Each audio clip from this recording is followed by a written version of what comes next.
मैं कुशल हूं आईसर भोपाल से और आज हम सिग्नल्स एंड सिस्टम्स कोर्स का मॉड्यूल 7.5 सीखेंगे जिसमें हम लाप्लास ट्रांसफॉर्म का एक और एग्जांपल देखेंगे। तो आज है मॉड्यूल 7.5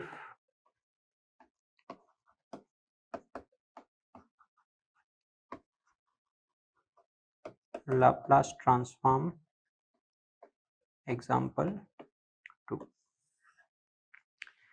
तो पिछले मॉड्यूल में हमने एक एग्जांपल देखा था जिसमें हमने देखा था कि अगर हमारे पास एक सिग्नल है e power minus B mod of T और उसका हम अगर लाप्लास ट्रांसफॉर्म निकालते हैं तो हमारे पास आता है -2b by S square minus B square और जो उसका जो रीजन है वो है -b से लेके b तक और ऑब्वियसली ये होल्ड करता है जब हमारा b पॉजिटिव है। जब हमारा b नेगेटिव है तो ये ROC एग्जिस्ट नहीं करता है, तो वो लाप्लास ट्रांसफॉर्म भी एग्जिस्ट नहीं करता है।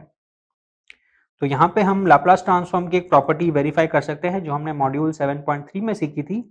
वो ये कि अगर हमारा टाइम डोमेन सिग्नल अगर सारे टाइम के लिए अगर होल्ड करता है फ्रॉम -∞ टू +∞, तो उसका जो ROC होगा वो एस प्लेन में एक पर्टिकुलर बैंड होगा। वो इसलिए क्योंकि हम अगर इसे अगर प्लॉट करेंगे तो ये हमारा सिग्नल कुछ इस तरीके से लगेगा। ये है हमारा x ऑफ t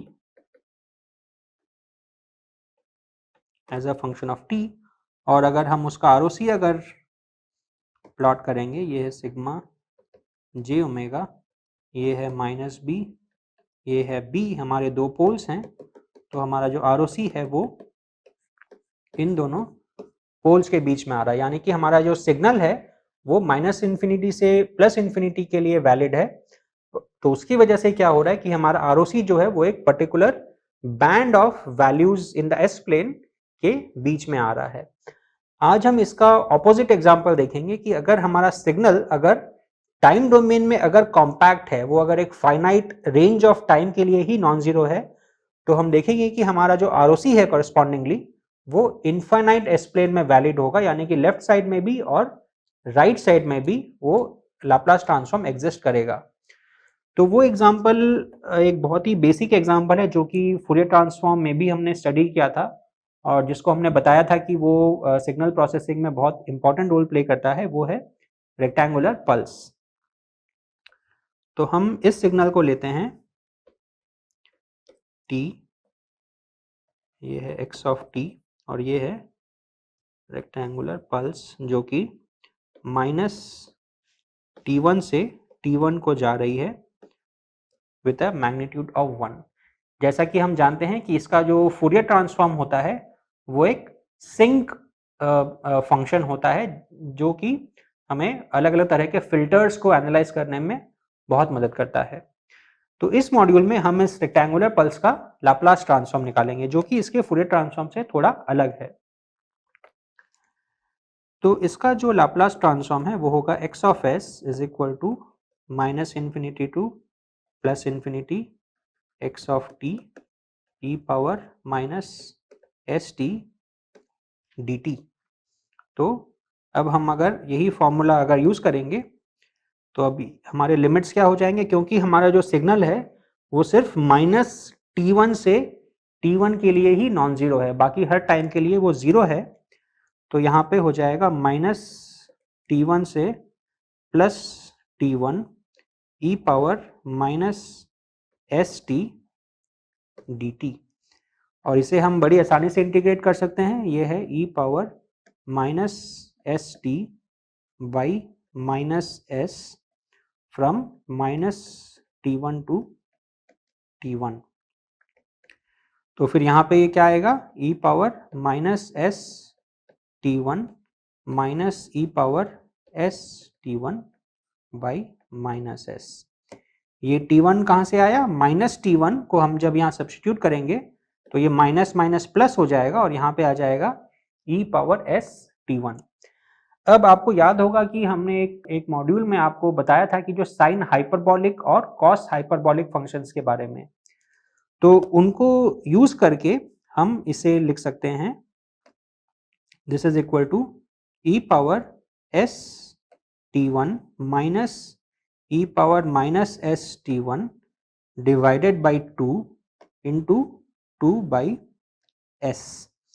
और ये जो फंक्शन है, इस फंक्शन को हम लिख सकते हैं sign hyperbolic of S T one. तो यानी कि ये जो हमारा जो रिजल्ट है वो हो जाएगा 2 sign hyperbolic of S T one divided by S. तो ये जो फंक्शन है ये सिंक फंक्शन से काफी सिमिलर है, लेकिन डिफरेंस क्या है कि सिंक फंक्शन में यहाँ पे साइन था, सिर्फ sine of omega T one, पर यहाँ पे साइन की जगह पे साइन हाइपरबॉलिक आ गया है ऑफ एस टी वन। अब आप पूछेंगे कि इसकी आरओसी क्या है, तो हमने ये जो डिराइव किया कैपिटल एक्स ऑफ एस को इस एक्सप्रेशन को लिख के, फिर इस पूरे प्रोसेस में हमें कहीं भी एस की वैल्यू को लिमिट नहीं करना पड़ा, क्योंकि ये जो एक्सप्रेशन है ये एस की हर वैल्यू के लिए वैलिड है। तो यानी कि इसका जो आरओसी है वो है कंप्लीट एस प्लेन, ये कहीं भी लिमिटेड नहीं है, ये पूरे एस प्लेन पे वैलिड है।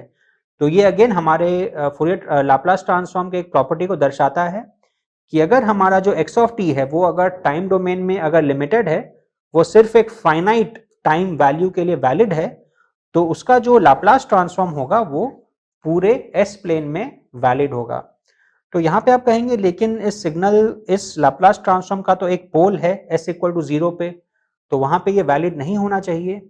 लेकिन वहां पे ये बात समझना जरूरी है कि जब s इक्वल टू जब 0 हम लेते हैं तो डिनोमिनेटर तो 0 होता ही है, लेकिन साथ साथ में न्यूमरेटर भी 0 हो जाता है, क्योंकि यहाँ पे आप अगर 0 डालेंगे तो ये भी 1 हो जाएगा, ये भी 1 हो जाएगा, तो इसका जो डिफरेंस है वो भी 1 हो जाएगा, यानी कि ये 0 बाई 0 के फॉर्म में आ गया। तो इसका अगर आपको वैल्यू निकालना है एट s इक्वल टू 0, तो आपको इस फंक्शन का लिमिट लेना होगा एज s गोइंग टू 0। आप डायरेक्टली यहाँ पे s सब्स्टिट्यूट करके उसका वैल्यू नहीं निकाल सकते हैं। तो हम अगर ये लिमिट लेते हैं to find the value at x equal to 0, तो हम लिख सकते हैं x of 0 is equal to limit s going to 0 capital X of S। तो ये होगा limit of S going to 0। हम यहाँ पे अब ये वाला एक्सप्रेशन हम यूज करेंगे, तो वो हो जाएगा e power s t1 minus e power minus s t1 divided by s। तो क्योंकि ये अब 0 बाई 0 फॉर्म में है, तो इसका लिमिट निकालने के लिए आप एल हॉस्पिटल्स रूल का यूज कर सकते हैं।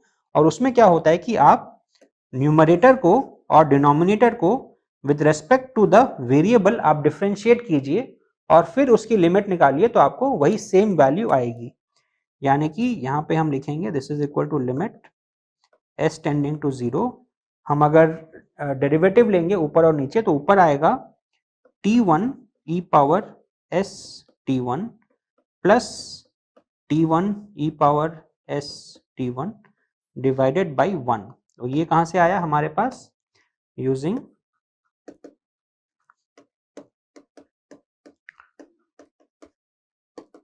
L hospital's rule. एक्चुअल में इस एल हॉस्पिटल्स रूल का प्रोनाउंसिएशन थोड़ा दूसरा होता है, क्योंकि this is a European word, लेकिन क्योंकि हमारे लिए वो प्रोनाउंसिएशन करना शायद थोड़ा मुश्किल हो सकता है, तो इसीलिए मैं इस कोर्स में इसे एल हॉस्पिटल्स रूल कह रहा हूँ, लेकिन इसका एक्चुअल प्रोनाउंसिएशन थोड़ा सा अलग है। तो यहाँ पे हम अगर अब इस एक्सप्रेशन को लेंगे, तो यहाँ पे ये प्लस t1 कहाँ से आया, इसे हम अगर डिफरेंशिएट करेंगे विथ रेस्पेक्ट टू s, क्योंकि माइनस t1 उसका कोएफिशिएंट है, तो वो बाहर आ जाएगा और ये माइनस माइनस प्लस होके यहाँ पे प्लस t1 आ जाएगा।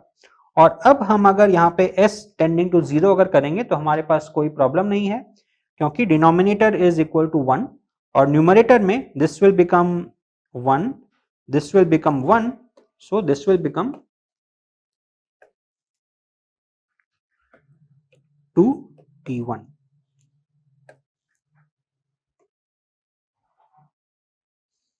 तो यहाँ पे अब देख सकते हैं कि ऑल्दो हमारा यहाँ पे एक डिनोमिनेटर में एक s का टर्म था, लेकिन फिर भी जो कैपिटल एक्स ऑफ 0 है वो एक फाइनाइट क्वांटिटी है, वो ब्लो अप नहीं कर रही है।